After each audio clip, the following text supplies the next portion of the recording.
జమ్మూ కాశ్మీర్లో ఉగ్రదాడి జరిగి 3 రోజులైంది. ఈ 3 రోజులుగా దేశం మొత్తం కూడా ఒకంత తీవ్రమైనటువంటి ఉద్వేగంతో ఉంది. ఎందుకంటే నేరుగా పబ్లిక్ని టార్గెట్ చేస్తూ ఏకంగా 26 మందిని కాల్చి చంపినటువంటి సంఘటన ప్రతి ఒక్కరిలో ఆగ్రహావేశాలను రగిలిస్తోంది. ఎందుకంటే ఉగ్రవాదులు నేరుగా పబ్లిక్పై దాడికి తెగబడి చాలా కాలం అవుతుంది. ఇంతకుముందు ఎప్పుడు జమ్మూ కాశ్మీర్లో అమర్నాథ్ యాత్రికుల పైన, అలాగే 26/11 సందర్భంలో ముంబై అటాక్ సమయంలో నేరుగా పబ్లిక్ పైన దాడి చేశారు. చాలా నాళ్ల తర్వాత అంతా ప్రశాంతంగా ఉంది అనుకుంటున్నటువంటి తరుణంలో, కశ్మీర్ మొత్తం ప్రశాంతంగా మారుతుంది అనుకుంటున్నటువంటి తరుణంలో ముష్కరులు మళ్ళీ విజృంభించారు. పైగా ఈసారి జరిగినటువంటి ఘటనలో మతం పేరు చెప్పి మీ మతం ఏంటి అని అడిగి మరీ కాల్పులు జరపడం అనేది మొత్తం యావత్ దేశాన్ని, మతాలకు అతీతంగా అందరినీ కూడా ఈ విషయం కలిచివేస్తోంది. చాలా తీవ్రంగా స్పందిస్తూ ఉన్నారు. ఎట్టి పరిస్థితుల్లోనూ వాళ్ళని ఏరి పారేయాలి, ఉగ్రవాదాన్ని కూకటి వేళ్లతోటి పెకిలించి వేయాలి అనేటువంటి నినాదాలు దేశవ్యాప్తంగా అన్ని వర్గాల నుంచి కూడా వినిపిస్తున్నాయి. ఈ రకమైనటువంటి టెన్స్ సిచ్యువేషన్ అనేది దేశవ్యాప్తంగా కనిపిస్తూ ఉంది. ఖచ్చితంగా దీనికి ప్రతీకారం తీవ్రంగా ఉంటుంది అనే విషయం కూడా ఇప్పటికే భారత్ ప్రకటించింది. ఇంతకుముందు కూడా ఉగ్రవాద ఘటనలు జరిగాయి. మనకు పుల్వామా ఘటన కానివ్వండి, అంతకుముందు పఠాన్కోట్లో జరిగినటువంటి ఘటన కానివ్వండి, వాటిపై మనం సర్జికల్ స్ట్రైక్స్ తోటి తిరుగుబాటు చేశాము, మనం ప్రతీకారం తెచ్చుకున్నాము. అయితే ఈసారి అంతకు మించి తీవ్రమైనటువంటి పరిస్థితులు కనిపిస్తూ ఉన్నాయి. నేరుగా ప్రధానమంత్రి ప్రకటించారు, ఉగ్రవాదులు ప్రపంచంలో ఎక్కడ నక్కినా తీసుకొచ్చి పాతరేస్తామని చెప్పారు. అలాగే రక్షణ మంత్రి రాజ్నాథ్ సింగ్ కూడా చాలా క్లియర్ ఇండికేషన్ ఇచ్చారు, ప్రతీకారం ఏ స్థాయిలో ఉంటుందో చూస్తారు మీరు అని. క్లియర్ అండ్ లౌడ్ రిటాలియేషన్ ఉంటుందని ఆయన చెప్పారు. ఇవన్నీ జరిగిన తర్వాత ఏ విధంగా భారత్ ప్రతిస్పందించబోతుంది అనేటువంటి ఒక ఉత్కంఠ ఉంది. అలాగే దీనికి సంబంధించి పాకిస్తాన్ కూడా రెడీ అవుతుంది, భారత్ నుంచి తీవ్రమైన ప్రతీకారం ఉంటుందని వాళ్ళు కూడా యాంటిసిపేట్ చేస్తున్నారు. ఈ పరిస్థితుల్లో రెండు దేశాల మధ్య తీవ్రమైనటువంటి ఉద్రిక్త పరిస్థితులు నెలకొన్నాయి. చాలామంది కేవలం ఇది సర్జికల్ స్ట్రైక్తోనే ఆగదు, అంతకు మించి జరుగుతుంది. కొంతమంది అయితే అసదుద్దీన్ ఓవైసీ లాంటి వాళ్ళు కూడా చెప్పారు, ఏకంగా పీఓకేని కూడా ఆక్రమించుకోవాలి. ఎందుకంటే ఎన్నిసార్లు వీళ్ళతోటి మనం బాధలు పడతాము, మొత్తం కూడా ఉగ్రవాద లాంచ్ ప్యాడ్స్ అన్నీ కూడా పీఓకే నుంచే ఆపరేట్ అవుతున్నాయి. కాబట్టి అసలు దాన్ని లేకుండా చేస్తే, లేదా దాన్ని భారత్ స్వాధీనం చేసుకుంటే ఖచ్చితంగా ఈ తీవ్రవాదం తగ్గుతుంది అనేటువంటి ఒక ఆలోచన అనేది కనిపిస్తుంది.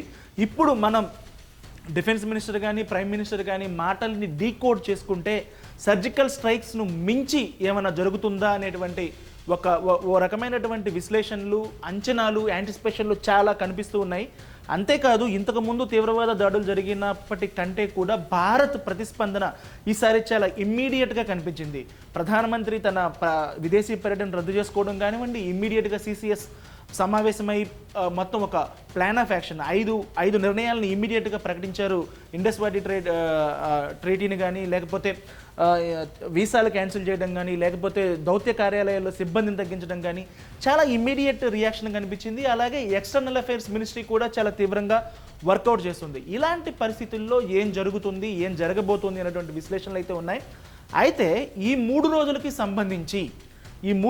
సంబంధించి నేరుగా ఎక్కడా కూడా మిలిటరీ యాక్షన్కి సంబంధించి ఎలాంటి ప్రకటనలు కానీ, లేకపోతే మిలిటరీ యాక్షన్కి సంబంధించినటువంటి మూమెంట్లు కానీ నేరుగా అఫీషియల్గా లేకపోయినప్పటికీ త్రివిధ దళాలు మాత్రం 3 హింట్లు ఇచ్చాయి. మనం జాగ్రత్తగా కనుక పరిశీలిస్తే ఈ 3 రోజుల్లో జరిగినటువంటి సంఘటనలు చూసుకున్నట్లయితే త్రివిధ దళాలు, మన ఆర్మీ, నేవీ, ఎయిర్ ఫోర్స్ చాలా క్లియర్ ఇండికేషన్ ఇచ్చాయి, తాము అన్నింటికీ సిద్ధంగా ఉన్నామని.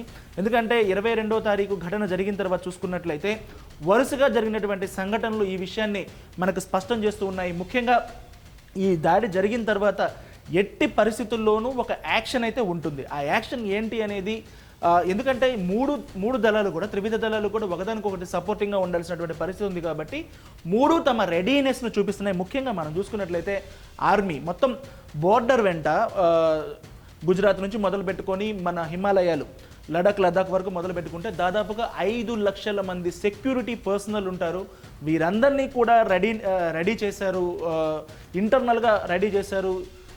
అలాగే ఆర్మీ చీఫ్ కూడా కాశ్మీర్కి వెళ్ళిన తర్వాత పరిస్థితుల్లో ఖచ్చితంగా మార్పు ఉంటుందనే ప్రతి ఒక్కళ్ళు కూడా అనుకుంటూ ఉన్నారు. మనం చూసుకున్నట్లయితే 23వ తారీఖు ఇన్సిడెంట్ జరిగిన మరుసటి రోజే బారాముల్లాలో ఇద్దరు తీవ్రవాదులు చొరబడ్డానికి ప్రయత్నించినప్పుడు వాళ్ళని కాల్చి చంపడం జరిగింది.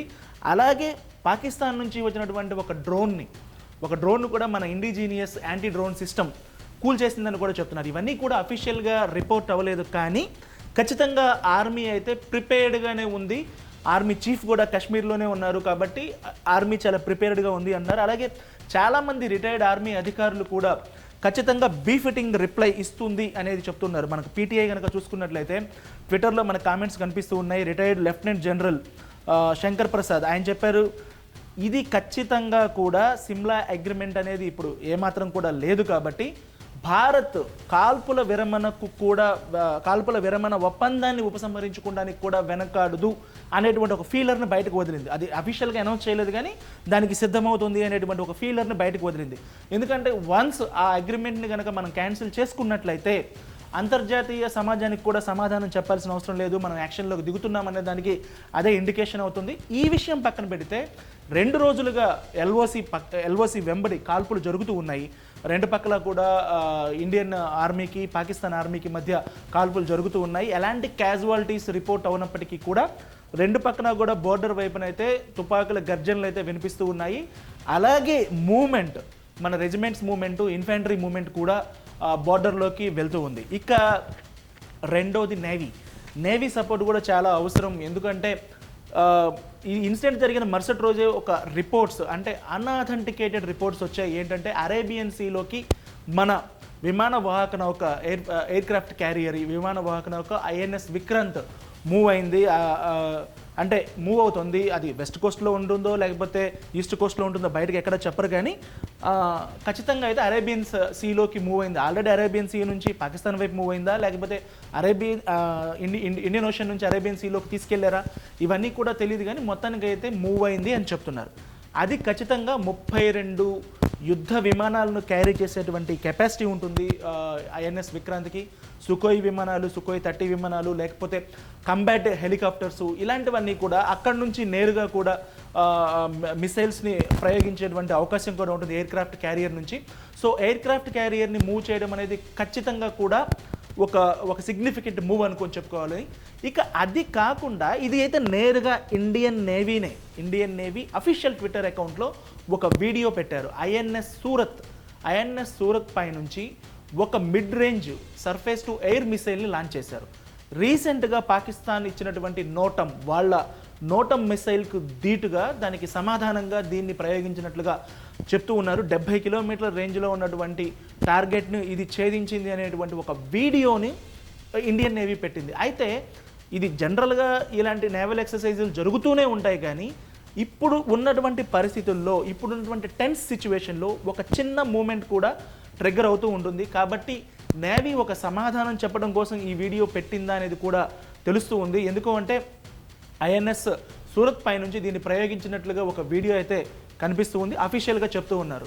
అలాగే మన ఈస్టర్న్ వైపు ఉన్నటువంటి ఈస్టర్న్ నేవల్ కమాండ్, వైజాగ్లో ఉన్నటువంటి ఈస్టర్న్ నేవల్ కమాండ్లో కూడా కమాండర్ ఇన్ చీఫ్ ఇవాళ నేవల్ స్టాఫ్ తోటి దాదాపుగా వేలాది మంది నేవల్ స్టాఫ్ తోటి మీట్ అయ్యారు.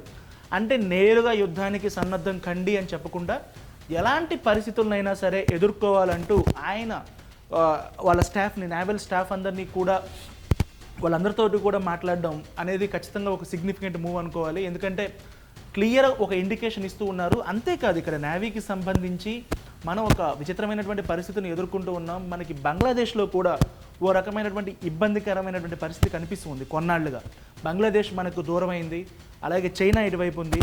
ఇలాంటి పరిస్థితుల్లో మనకి పాకిస్తాన్ వైపు నుంచే కాకుండా ఇటువైపు నుంచి ఉన్నటువంటి థ్రెట్ని కానీ ఎదుర్కోవడానికి కానీ, లేక పాకిస్తాన్ వైపు సపోర్ట్ అందించడానికి కానీ ఈస్టర్న్ నేవల్ కమాండ్ అనేది చాలా ముఖ్యమైనది. అందుకే అక్కడ కమాండర్ ఇన్ చీఫ్ ఇవాళ వాళ్ళతోటి దాదాపుగా వేలాది మంది నేవీ స్టాఫ్ తోటి మాట్లాడారు.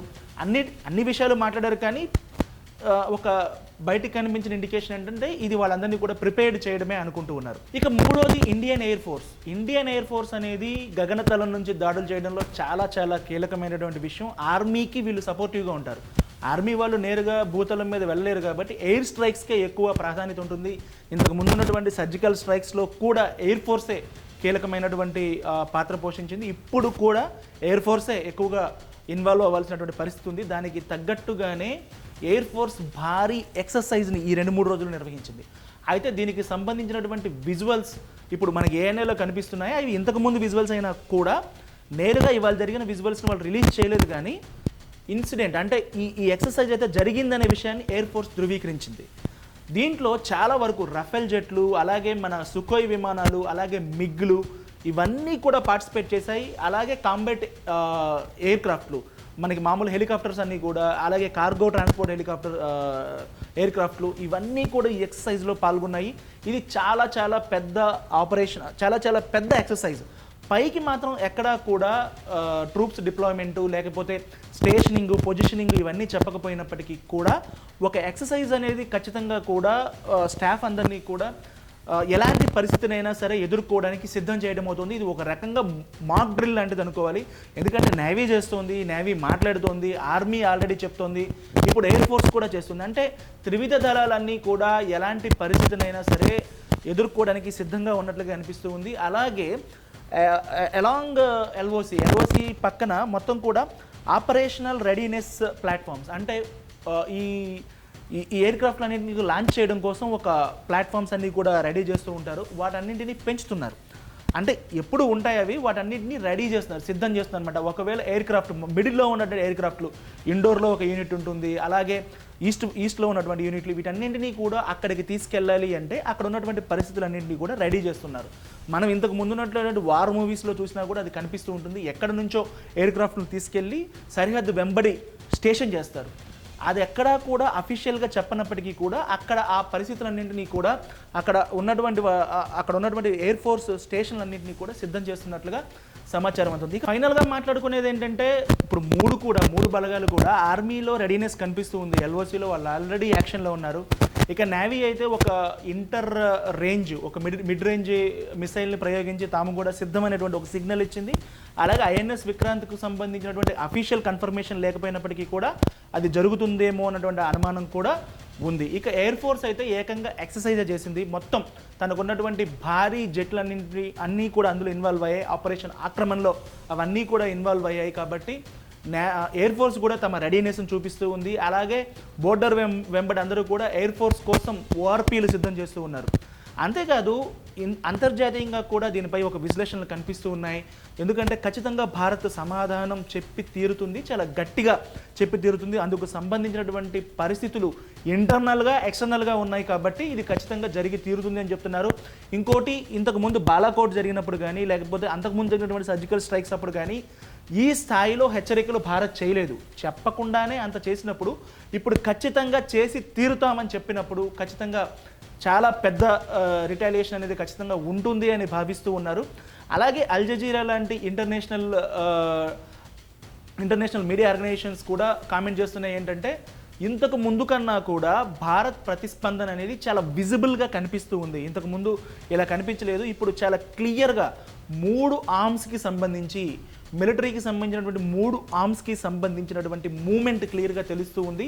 అలాగే పొలిటికల్ డెసిషన్ కూడా చాలా స్ట్రాంగ్గా కనిపిస్తూ ఉంది. ఇవన్నీ కూడా డీకోడ్ చేసినప్పుడు ఖచ్చితంగా ఒక ప్రతీకారం అనేది చాలా తీవ్ర స్థాయిలో ఉండి తీరుతుందనేటువంటిది ఖచ్చితంగా అర్థమవుతూ ఉంది. అది ఎలా ఉంటుంది అనేది చూడాలి.